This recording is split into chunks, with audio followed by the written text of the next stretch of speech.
my name is Alpha Joe Piate. I'm from Guinea Conakry, West Africa. I just graduated as Bachelor Computer Science. Today, Alhamdulillah, I got the Chancellor Award and become the student, make the speech for the student representative, class 2025. Actually, I'll not say experience because I feel like I was with my family, with my brothers and sisters. It's not only Geomatica, I was not only studying university. It was a place where I met a lot of people. Those show me another cultures and cultivates me more and more because Geomatica is included in so many countries, not only local, international, are all make sense. I learn a lot. I learned to improve all the skills that I have here, leadership skills, everything. Thank you. Hi, I'm Haris, Bachelor Science in Geomatic and Land Surveying. Saya dapat award Best Student Award and also Presidential Award.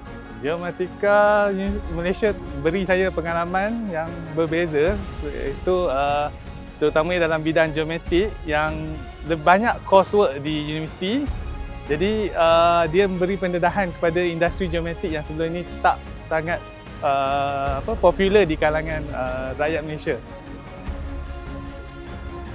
Hai, nama saya Azmi Fikri bin Zuzali Fauzi. Saya daripada Diploma Kreatif Multimedia.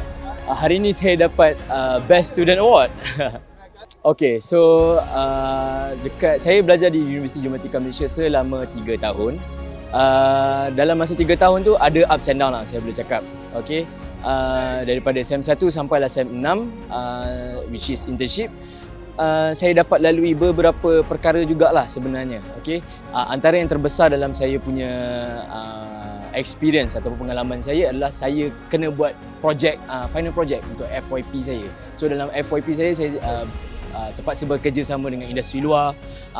So itu adalah agak one of the things yang saya rasa macam biggest experience yang saya dapat lalui. And kita tak jumpa juga macam cramping study dengan kawan-kawan semua kan. So all of those things memang seronok sebenarnya dekat study while studying dekat Geomatica. Okay. Also saya nak cakap yang my experience dengan orang juga. So lecturers, kawan-kawan and even my batchmate ataupun my teammate, okay, yang satu course dengan saya daripada start sampailah ke habis. All of them memang is a good experience and all of them bagi saya pengalaman yang saya takkan dapat kat tempat lain.